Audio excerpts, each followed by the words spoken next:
Welcome to English Podcast. The podcast where we make learning English simple and fun. I am Lisa. And I am Eric.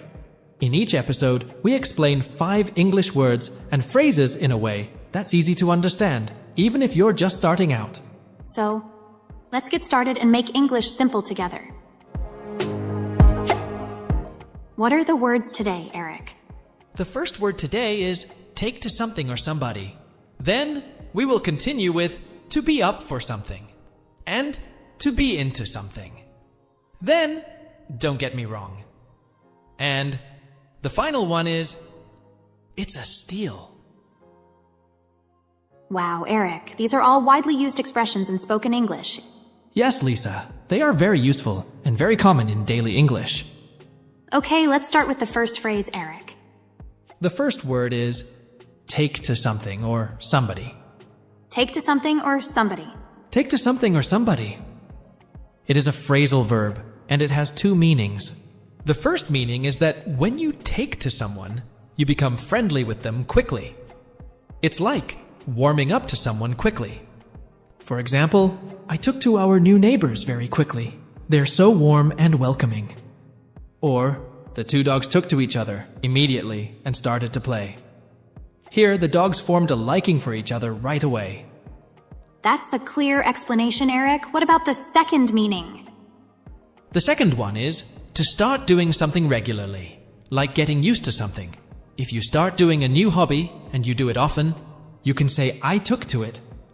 For example, she's taken to walking along the beach after work. Here, walking along the beach has become her regular habit. Or he's taken to staying out very late. This means he has started to go back home late. Or Sarah took to her new job very quickly. This means that Sarah liked her new job and felt comfortable with it very quickly. And remember, if you use a verb after take to, you should use the ing form. For example, John took to jogging every morning. This means that John started jogging every morning and now does it regularly. Perfect. Now let's use take to something or somebody in a short dialogue between Emma and Tom.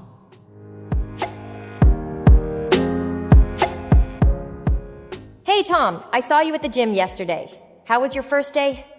Hi Emma, it was great. I took to the exercises immediately. The trainer is really good, and I also made some new friends. I took to them very quickly. That's awesome. For me, I have taken to playing the guitar during my free time. It's great. You have always wanted to play a guitar. So in the dialogue, Tom said, I took to the exercises immediately. He means that he liked the exercises and felt comfortable with them right away. Then he said, I took to new friends. This means they become very friendly right away. Exactly. Now let's have a little chat about this word. Eric, have you ever taken to something quickly? Yes, I have. When I started learning to play the guitar, I took to it right away. I found it really fun and interesting. How about you, Lisa? I took to yoga when I first tried it. I felt relaxed and enjoyed the exercises. Eric, do you think people can take to something quickly? Or does it take time? It depends on the person and the activity. Some people take to new things quickly if they find them interesting. Others might need more time. What do you think helps people take to new things faster, Lisa? I think having a good teacher or a friend to help can make a big difference.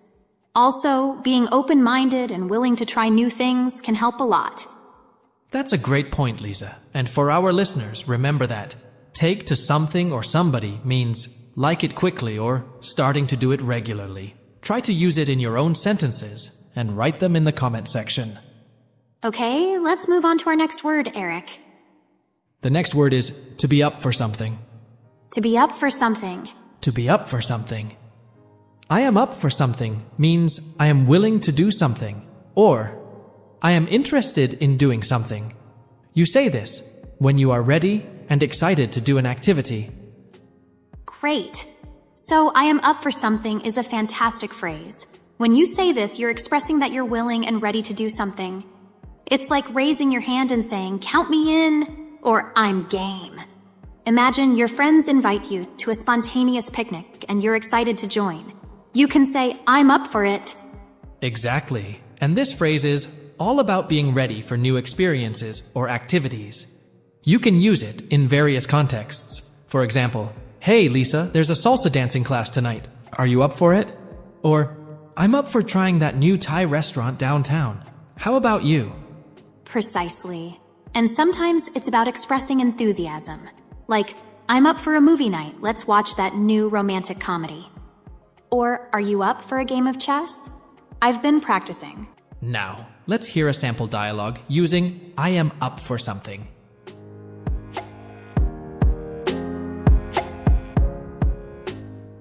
Hey Sarah, there's a hiking trip this weekend. Are you up for it? Yes, I am up for it, if you are. I love hiking. Great, we'll have a lot of fun. It's a good example. Now, let's talk about the phrase a bit more. Lisa, do you often say, I am up for something? Yes, I do. For example, if someone asks whether I want to try a new restaurant, I might say, I am up for it. What about you, Eric? I use it too. When friends ask if I want to go to a movie with them, I might say, I am up for a movie night. It helps to show your interest and willingness to participate in activities. I agree. Using phrases like I am up for something can make conversations more engaging and show your enthusiasm. That's right. We hope our listeners found this explanation helpful. Don't forget to practice using I am up for something. Okay, what's the next word, Eric? The next word is I'm into something. I'm into something? I'm into something. I'm into something is an interesting phrase. It means to be really interested in something. Imagine you have a hobby or activity you enjoy so much that you can't get enough of it. You can say, I'm into it. It's like saying, I'm passionate about it, or I really like it.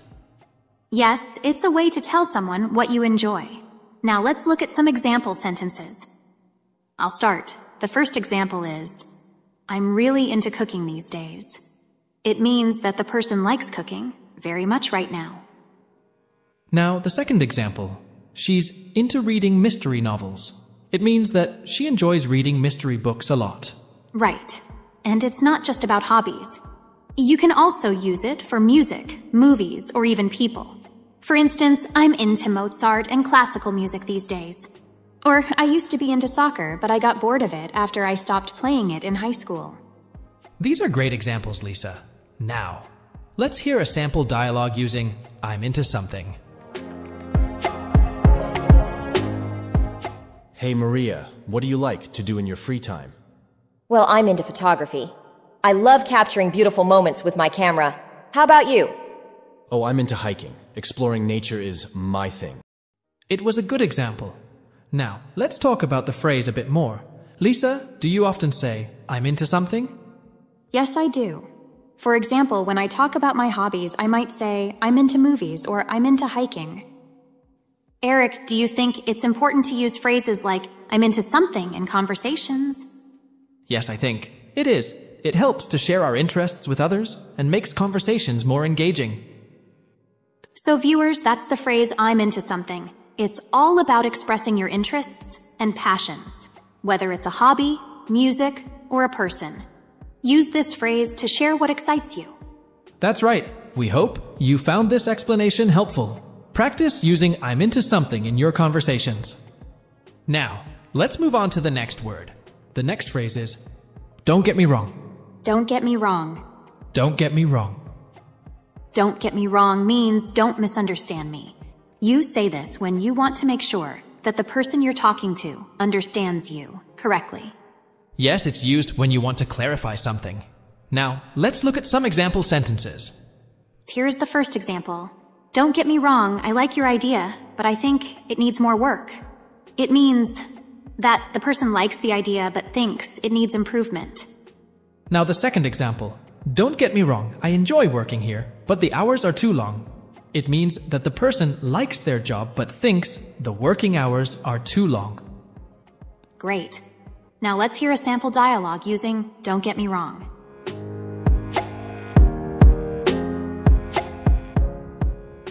Hey Maya, what do you think about the new project management software?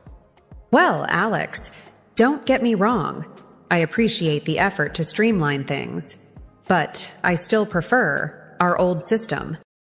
In the dialogue, Maya uses "don't get me wrong" to explain that she approves of the project but prefers the old system. Exactly. Now, let's talk about the phrase a bit more. Lisa, do you often say, "don't get me wrong"? Yes, I do. For example, if I'm giving feedback, I might say, "Don't get me wrong. You did a great job, but there's room for improvement." What about you, Eric? I use it too. When explaining my preferences, I might say, "Don't get me wrong. I like the city, but prefer the countryside." That's a great example. Do you think it's important to use phrases like "don't get me wrong" in conversations? Yes, I think. It is. It helps to clarify your point and make sure the other person understands your true feelings. I agree. Using phrases like "don't get me wrong" can prevent misunderstandings and make communication clearer. Exactly. So remember, "don't get me wrong" is a useful phrase to clarify your thoughts and avoid misunderstandings. I think our viewers understand how to use "don't get me wrong" now. It's time to explain the last word. What's the last word, Eric? The last word is, "it's a steal." It's a steal. It's a steal. It's a steal is a phrase. It means that something is very cheap or a very good bargain. You use this phrase when you think the price of something is much lower than it should be. Yes. And this phrase is commonly used when you're surprised by how little you have to pay for something. For instance, "I got these leather boots for only $30 at a yard sale. It's a total steal." Or, "Believe it or not, these high-quality speakers were a steal at $400. Precisely. And it's not just about material things. You can also use it metaphorically. For example, the concert tickets were so cheap that it felt like stealing. Or getting a front row seat at the theater for half price. That's definitely a steal. Now, let's take a look at dialogue using this phrase. Imagine two friends, Jane and Mike, discussing a fantastic deal they found.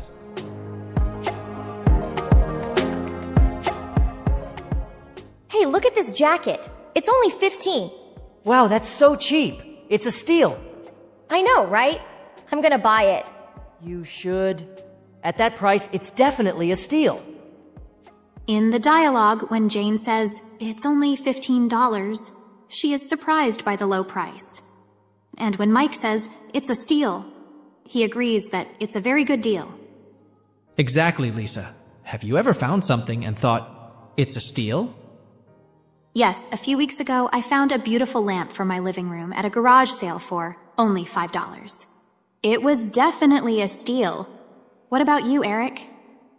I found a nice watch at a flea market for just $10.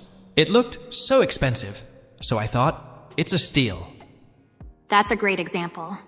Do you think it's important to use phrases like "it's a steal" in conversations? Yes, I think it is. It helps to express excitement, and it is extremely cheap. So, viewers, remember to use "it's a steal" when you want to express excitement about a fantastic deal. Whether it's a discounted item or an unexpected opportunity, celebrate those steals. Exactly. "It's a steal" is a useful phrase to show that something is a great bargain, and it's easy to use it. We hope you found this explanation helpful. In your studies, practice using "it's a steal." Okay, we have reached the end of our podcast.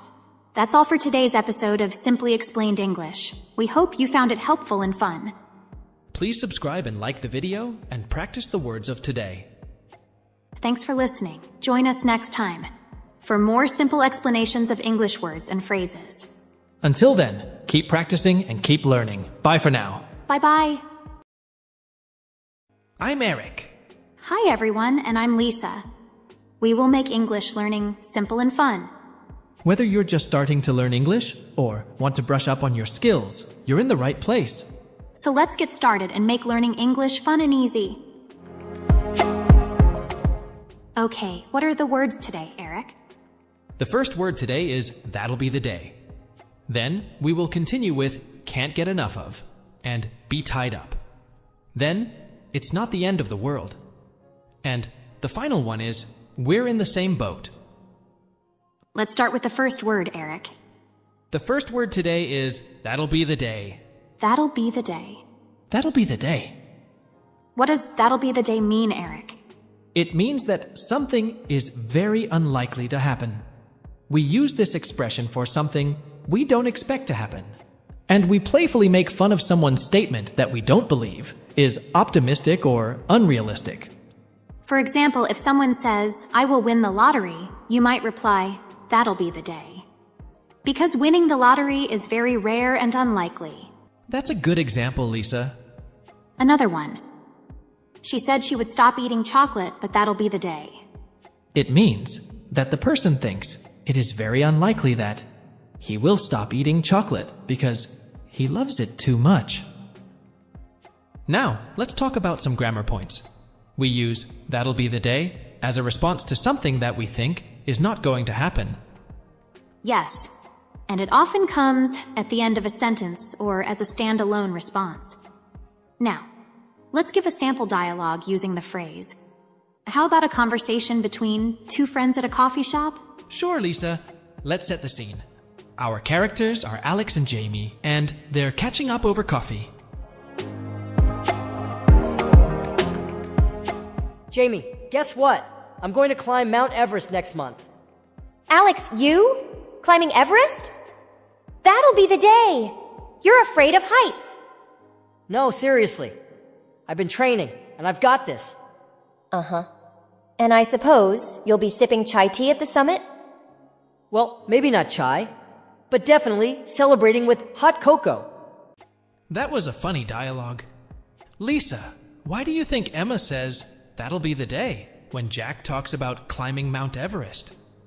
Emma says that'll be the day because she thinks it is very unlikely that Jack will climb Mount Everest. She knows Jack cannot climb because of his fear of heights. Now, let's switch to our friendly conversation. You'll be Jamie, and I'll be Alex. Sure. Okay, let's start. Jamie, I'm thinking of starting my own bakery. Pastries, cakes, the whole deal. Alex, your own bakery? That'll be the day. But hey, dream big. No, really, I've got secret family recipes. Okay, spill. What's the secret to your grandma's chocolate chip cookies? Unicorn tears. But don't tell anyone. Haha, unicorn tears? Love it. I liked this dialogue. And there you have it. A playful podcast episode about the phrase. I liked our example dialogue very much. Me too, Lisa. Do you have another example? Yes, I have. Once my friend said he would start waking up early every day, and I said, that'll be the day because he always sleeps in. That's a good example. It's a fun way to show you think something is unlikely. And this is the last one. My brother said he would stop playing video games. I said that'll be the day because he loves playing them too much. These are great examples. I am sure our viewers have understood their meaning and how to use them. Yes, Eric, let's move on to the next word. The next word is can't get enough of something or somebody. Can't get enough of something or somebody? Can't get enough of something or somebody. That's a great choice. So what does it mean? Well, it means you really like something or someone so much that you always want more of it. For example, if you really like chocolate, you can say, I can't get enough of chocolate. This shows that you love chocolate very much and want to eat it often. So it's like saying, I want to eat more and more. Exactly. You're getting it quickly. And it's not just about food. We can use this expression for anything. For example, someone might say, I can't get enough of those beautiful sunsets. Or, I can't get enough of spending time with my best friend. It shows that you enjoy their company so much that you want more of it. That's a good explanation, Eric. Now let me give some example sentences. Sure, go ahead. Here's the first sentence. I can't get enough of this song. I listen to it every day. It means that the person likes the song very much and listens to it every day because they enjoy it so much. The second one. She can't get enough of her new puppy. She plays with it all the time. It means that she loves her new puppy very much and spends a lot of time playing with it because it makes her happy. Now, let's talk about some grammar points. We use can't get enough of, followed by a noun or pronoun. We can also use verbs, but we should use ing after it. Like, I can't get enough of hiking or watching, etc. Okay, let's make a sample dialogue using this phrase. Our characters are John and Mary, and they're catching up over coffee.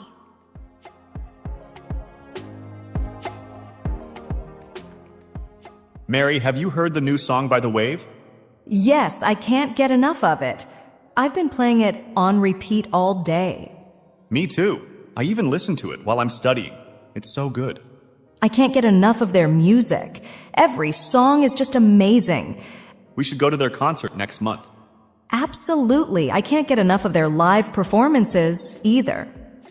That was a useful dialogue. Now let's talk about it. Lisa, why do you think Mary says she can't get enough of the song? Mary says she can't get enough of the song because she really likes it and enjoys listening to it many times. It makes her happy.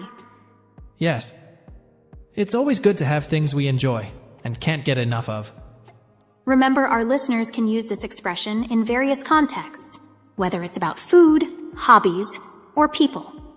Yes, it is. And that's all for the word. All right, let's move on to our next word. What's the next word, Eric?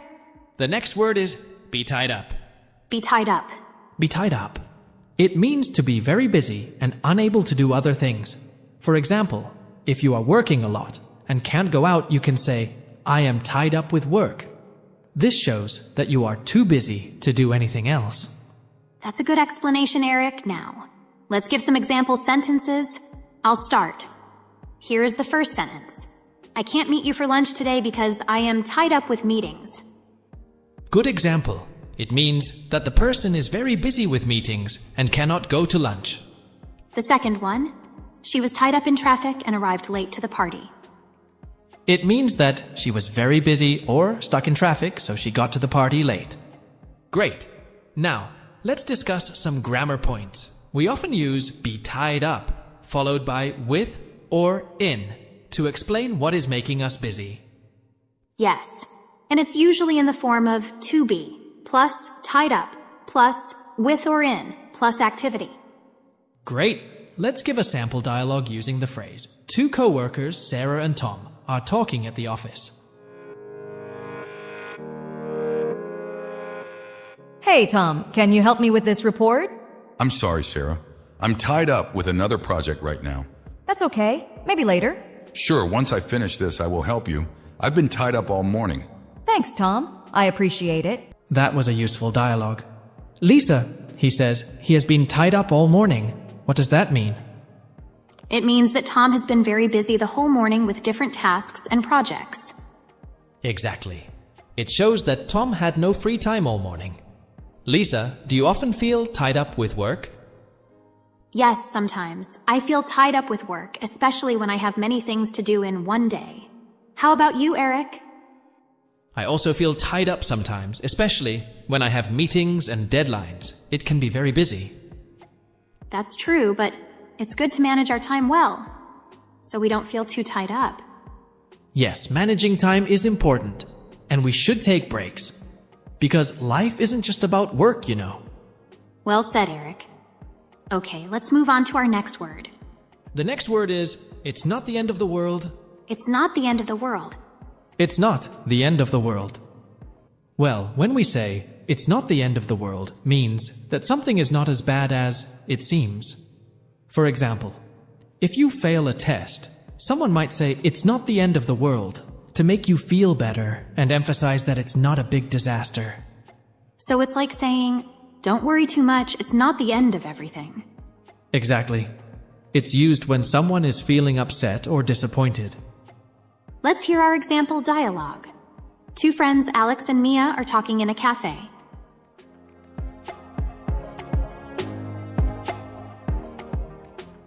Mia, I didn't get into the university I wanted. Oh no.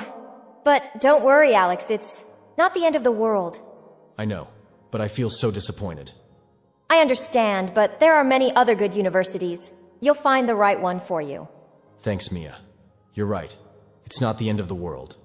Lisa, why do you think Mia says it's not the end of the world when Alex talks about not getting into the university?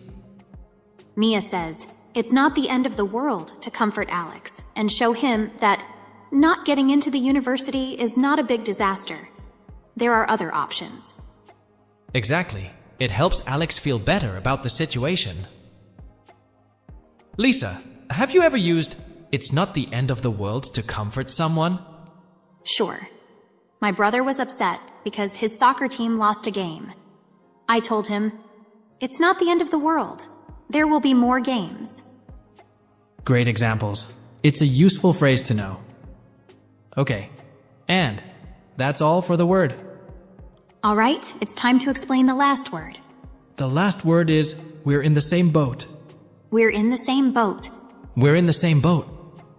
It means that we are in the same situation or have the same problem. For example, if you and your friend both have a lot of homework, you can say, "We're in the same boat." It's like saying we're all in this together. Imagine, you're in a small boat with others, in the same wavy sea. Exactly. Let me give you an example sentence. Sure, go ahead. We both failed the test, so we're in the same boat. It means that both people did not pass the test, so they have the same problem. She lost her job, and he lost his job too. They're in the same boat. It means that both people are in the same situation because they both lost their jobs. Great. It's often used to show empathy or to let someone know they are not alone in their situation. Now, let's give a sample dialogue using the phrase. Two students, Tom and Jane, are talking in the school library. Jane, I have so much homework to do. I don't know how I will finish it all. Me too, Tom. We're in the same boat. Really? I thought I was the only one struggling. No, you're not alone. We both have a lot to do. It's good to know we're in the same boat. Maybe we can help each other. That was a nice dialogue. Now let's talk about it. Lisa, why do you think Jane says, "We're in the same boat," when Tom talks about his homework? Jane says we're in the same boat to show Tom that she also has a lot of homework and understands his situation. Yes, and when Tom says it's good to know they're in the same boat, what does he mean? He means that it makes him feel better, to know that someone else has the same problem and that he is not alone. Exactly. It helps Tom feel less stressed about his homework. Lisa, have you ever used "we're in the same boat" to comfort someone? Yes, I have.